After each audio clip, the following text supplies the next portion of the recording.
So as a designer who's either just getting started or is one who just wants to learn some new tricks, this is a series on making your designs pop number 3 or 4, I have no idea. So today I'm gonna go through 4 ways to make your next project pop with quick and easy tips. Don't forget about the everything pack, guys. The first link in the description, where you get all of my 33 plus premium products to help you design like a professional. Plus all of my future design assets emailed directly to you 100% free. Now has an official Photoshop plugin where you guys can now get instant downloads to all the packs and all new releases basically instantly. You should have it by now. So let's start off with a text tip first, and that text tip is layer styles. And I'm not talking about these, okay? This is how most people see layer styles, and that's probably why we don't see them very often. I'm referring to people who look at their design and just wish there was a little bit more depth in their text past like shadow work. And I'm talking about something like this or like this. Let me show you guys 2 bases to make a ton of other effects later on your own when you want to tweak these settings around. And to save you guys from going over every single one of those settings in a layer style, I'm gonna drop it down below for you guys to go ahead and download. So just download it, but let me show you guys how to actually mess around with them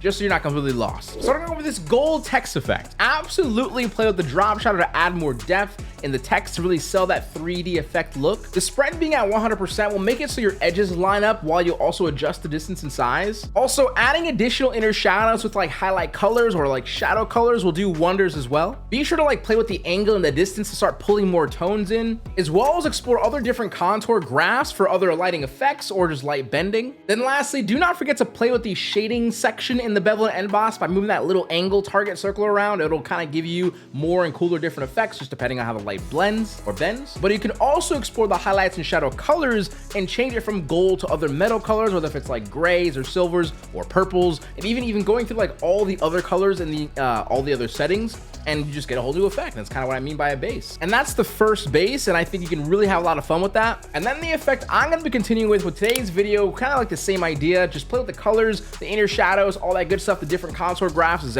really important. Presets, you know, have fun. The exact one I'm using in today's video is also the exact same one that you guys will, have in the download, okay? I will say though, if you guys ever notice the effect just doesn't look the same, it looks a little bit different because you switch documents, just head over to layer style, and choose scale layer effects, and there, that little slider, just move this up or down depending on the overall document size, and you'll pretty much get exactly that same effect as before. It's just more or less the reason why it looks different is because it was scaled up or down, but now you know how to fix it, okay? Honestly, a really good layer style could take a boring text, just add an environment or like an object balance or just blending to a specific theme, all within Photoshop without any 3D. It's pretty nice when you know how to mess around, okay? If you're lazy, I got something in the everything pack. Layer styles are also some of my favorite things to do, so yeah, just saying. However, the next pop tip is if you find yourself wishing for like a tiny bit more depth in the background without completely changing that flat background approach, and that's actually gonna be with gradient fades. One of my favorite setups when doing this is heading over to my background layer,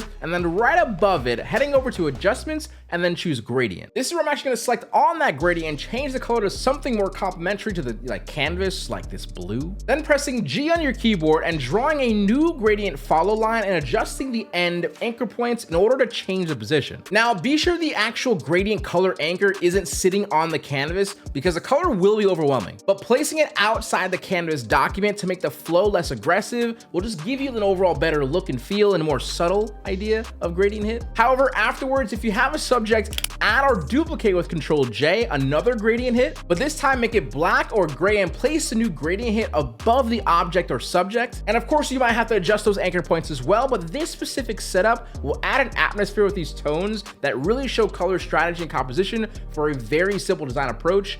And I don't know, it's quick. It makes it like a big difference if you ask me, and it looks nice, you know? Now, next up is for people who struggle with placing subtext or type texture, and from my experience, looking through our public or exclusive everything pack server, you guys will need to understand this quick and easy win, okay?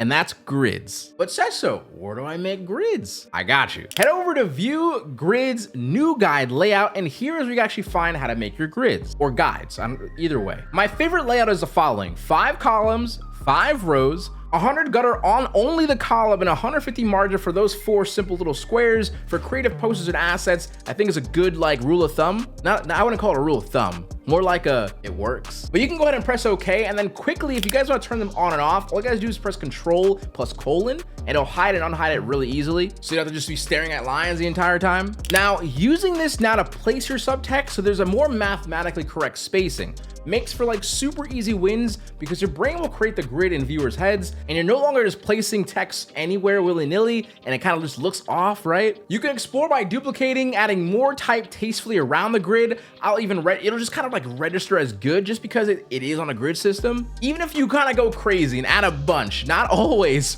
but it might not look terrible, okay, if it's on a grid. You can either kind of like line it up on the bottom or even just on the sides, just honestly whatever kind of looks best to you. It's a really simple way, we kind of call it type texture, and just gives a composition that editorial system look, and it's just a nice, like I said, quick and easy win. You might even get so good you might not even need to put the grids there, but that's also called crazy, and I'm a little crazy. But last up is a fun way to texture your project that's not just overlaying textures with a blend mode and getting actual real texture, and it's called Texturize. But before we texturize, we actually have to find a super awesome texture and save it as a PSD, whether if it's from Google and or the Everything Pack.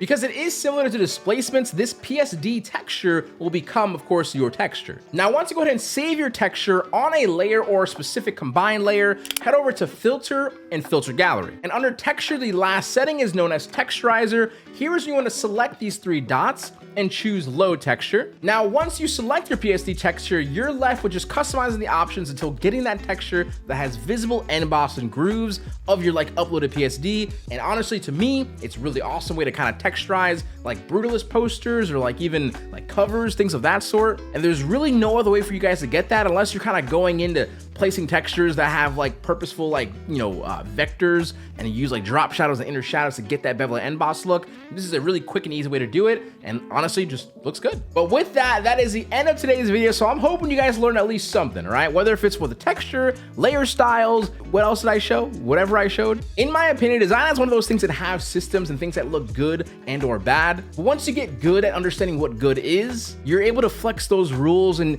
technically things that look bad will look good because you just understand them, right? So that's why I went for some really quick and easy wins. I hope you guys enjoy. But the next time a client asks you guys to make it pop, you guys have a little bit of an idea where you can go and, just can look here. But with that being said, Seso HQ out, and don't forget to keep smiling, stay positive, and stay freaking productive, guys. Much love. Peace. Happy holidays. Merry Christmas. Hanukkah. What else? Happy holidays. Later. Peace.